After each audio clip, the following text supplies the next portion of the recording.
আজকে তোমাদের পড়াবো মধ্যযুগের রাষ্ট্রচিন্তা। রোম সাম্রাজ্যের পতনের পর মধ্যযুগের আবির্ভাব ঘটে।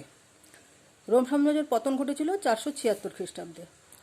আর 410 থেকে 476 খ্রিস্টাব্দ পর্যন্ত রোমে বর্বরদের আক্রমণ, ক্রমশ রোম বিপর্যস্ত হয়ে পড়তে থাকে বর্বরদের আক্রমণে। তো রোমের পতনের পর পশ্চিম রোমের পতনটা আগে ঘটেছিল। পূর্ব রোমের পতন, যেটাকে আমরা কনস্টান্টিনোপল বলতাম, সেখানে সম্রাট কনস্ট্যান্টাইন রাজত্ব করতেন। সেটা এই পত্তনটা করেছিলেন, কনস্ট্যান্টাইন সাম্রাজ্যের পত্তন করেছিলেন সম্রাট থিওডিসিয়াস এর পত্তন করেছিলেন। আর এটাকে বলা হতো বাইজান্টাইন সাম্রাজ্য। তো পশ্চিম রোমের পতন ঘটেছিল আগেই, আর পূর্ব রোমের পতন পরে ঘটে।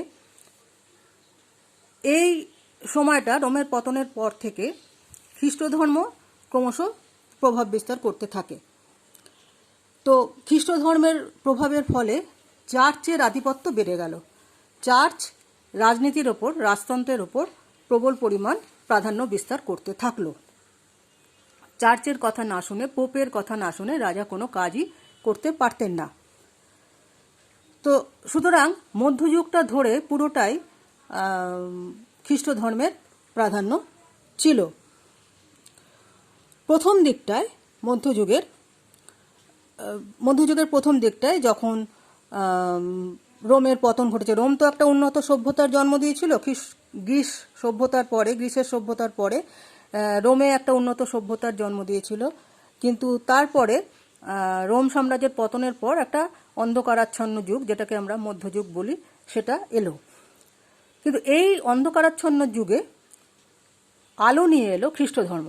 খ্রিস্ট ধর্ম অনেক কুসংস্কার থেকে, অনেক কিছু থেকে মুক্তি দেওয়ার চেষ্টা করেছিল, যেগুলো মধ্যযুগে এই যে সমস্ত রাজারা, তাদের বর্বর বলা হতো, কারণ তারা আদিবাসী টিউটনিক জাতি, তারা সমস্ত সাম্রাজ্য বিস্তার করতে শুরু করেছিল খণ্ড খণ্ড করে এক একটা জায়গায়। রোম তো বিশাল সাম্রাজ্য ছিল, সেই সময় খণ্ড বিখণ্ড কোনো কিছু সাম্রাজ্য বা রাজ্য গড়ে উঠতে পারেনি।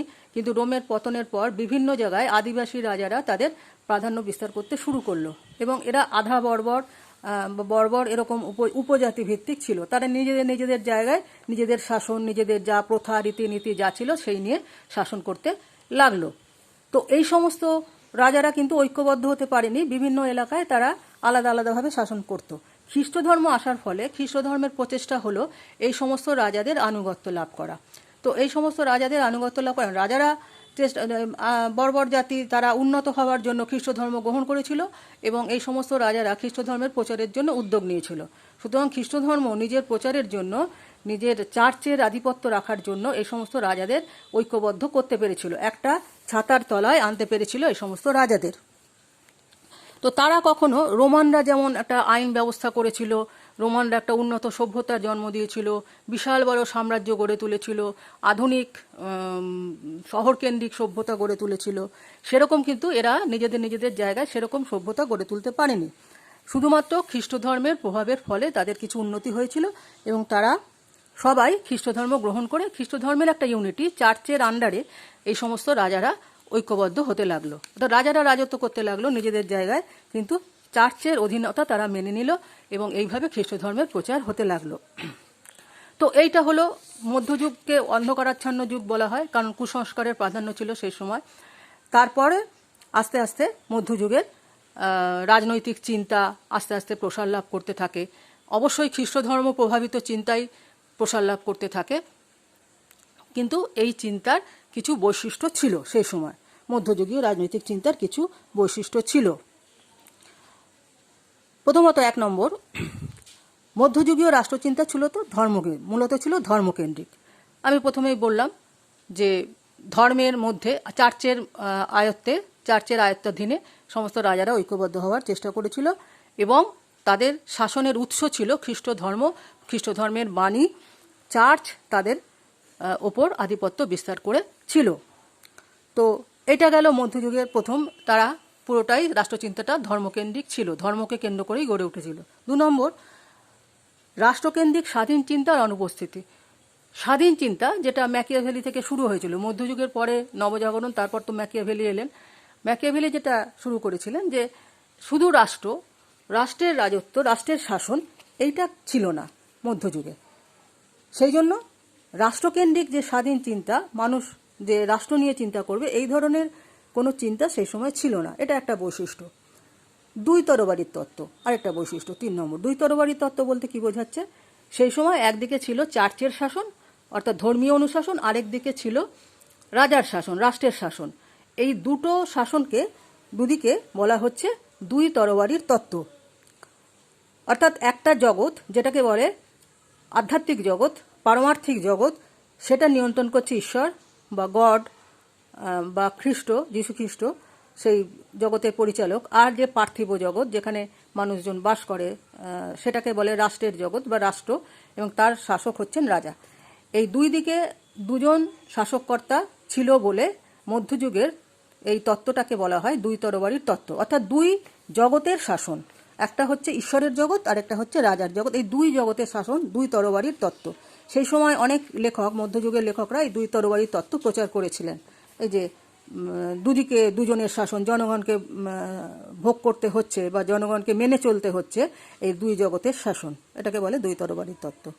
আচ্ছা, তারপর অনেক সময় সব রাজারা তো আর ধর্মীয় বা চার্চের আনুগত্য মেনে নিত না। অনেকের মধ্যে, অনেক রাজার সঙ্গেই ধর্মীয় রাজনৈতিক কর্তৃপক্ষের মধ্যে একটা বিরোধ দেখা দিত। অর্থাৎ রাজা পোপকে মানতে না চাইলে তাদের মধ্যে একটা বিরোধ দেখা দিত। কারণ পোপ চাইতো তার প্রতি অনুগত থাকবে, রাজা চাইতো তার প্রতি অনুগত থাকবে।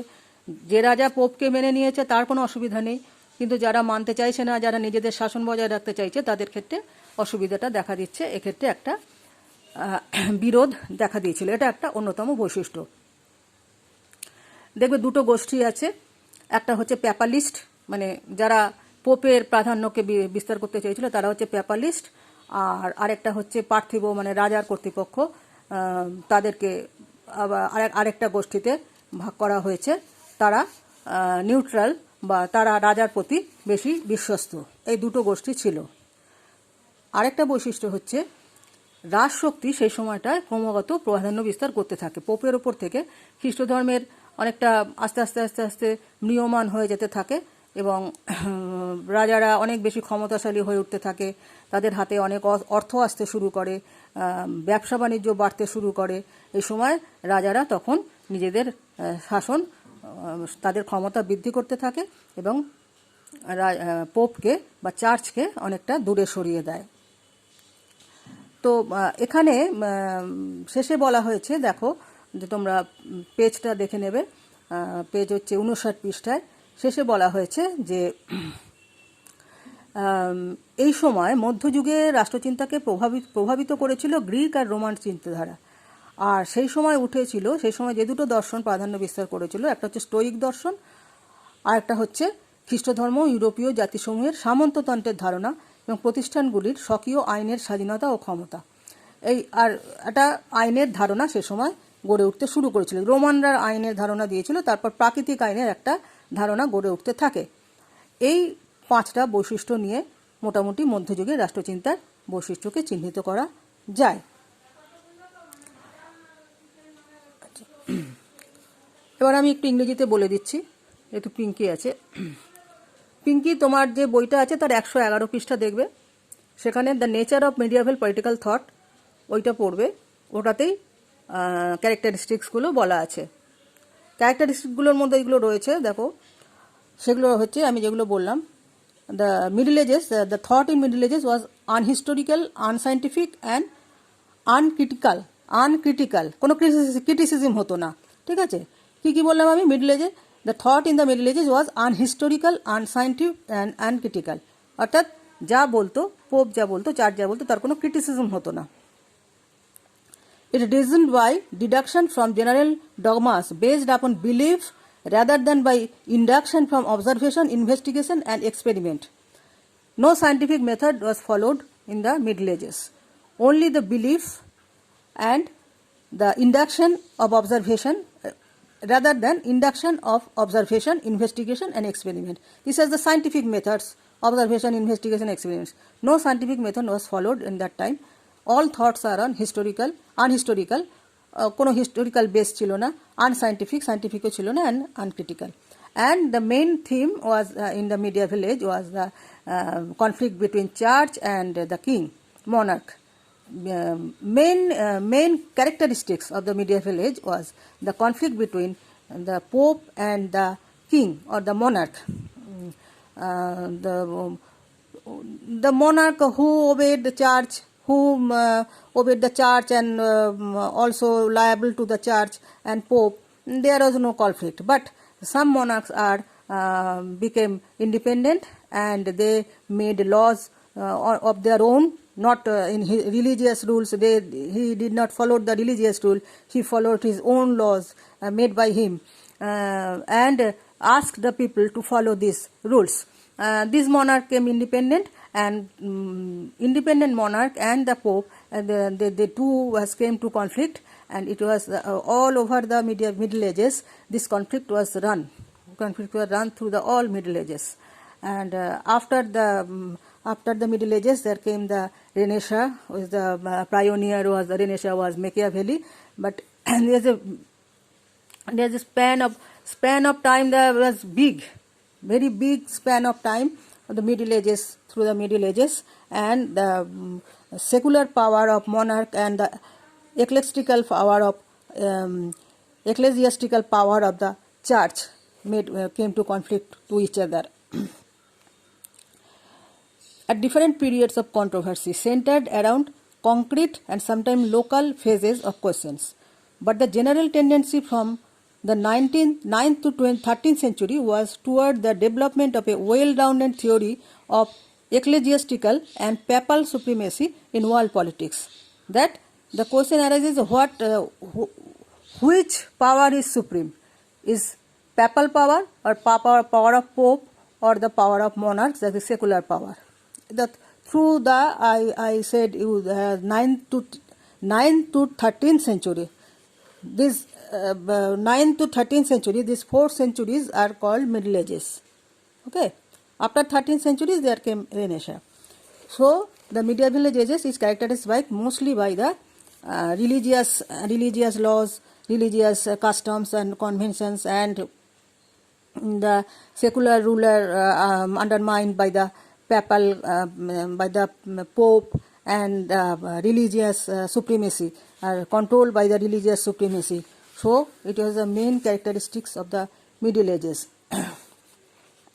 And there was a theory of two-sword, what we say the two-sword theory, that one, the ruler of the ecclesiastical world, that is pope, and the secular world, that is monarch. These two ruler was there in Middle Ages, the two ruler, and the rule of these two ruler called the theory of theory of two swords.